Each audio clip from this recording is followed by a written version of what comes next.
Now, your most accurate forecast from the First Coast News Weather Team, sponsored by AC Designs.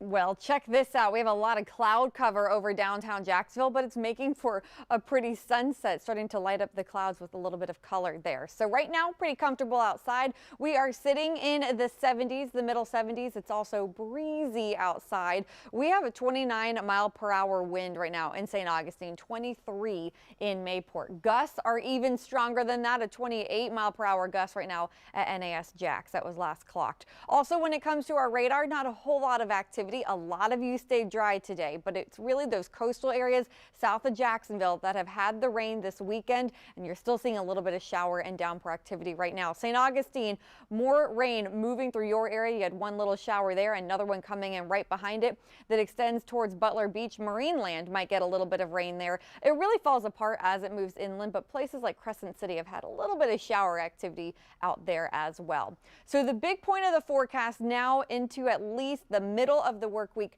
the coastal flooding that we've been dealing with, and unfortunately it's going to last until at least Tuesday evening. So we have a coastal flood warning in effect for our beaches. That's the dark green here. And that means that moderate coastal flooding is possible at times of high tide. But those of you in the lighter green here, that's a coastal flood advisory. So that includes the St. Johns River Basin. It also includes inland Nassau, Glynn, and Camden counties until 5 o'clock on Tuesday. At times of high tide, you could have minor flooding. Besides that, we have another alert in effect. It's a small craft advisory that goes at least until 5 a.m. on Thursday. And by the way, just to top off our bad beach weekend and beach week ahead, we also have a high risk of rip currents, I think at least through Thursday. So we'll watch all of that closely. So when is our next high tide? When could we get a little bit more flooding again? It's on the way. It's as early as 10:26 p.m. in Jacksonville Beach and as late as 12:46 a.m. overnight tonight in downtown Jacksonville.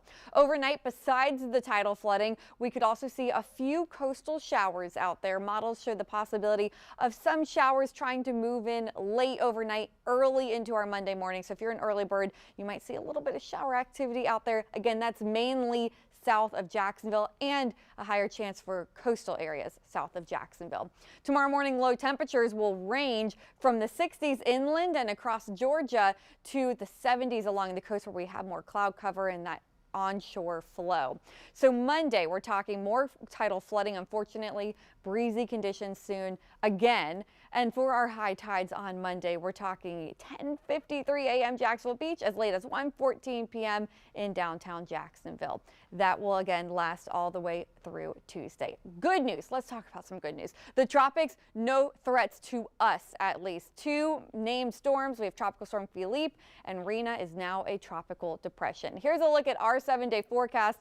The weather that we're experiencing today will last through about Thursday. Then a cold front moves through on Friday. We'll feel the lovely effects of that front really starting on Sunday.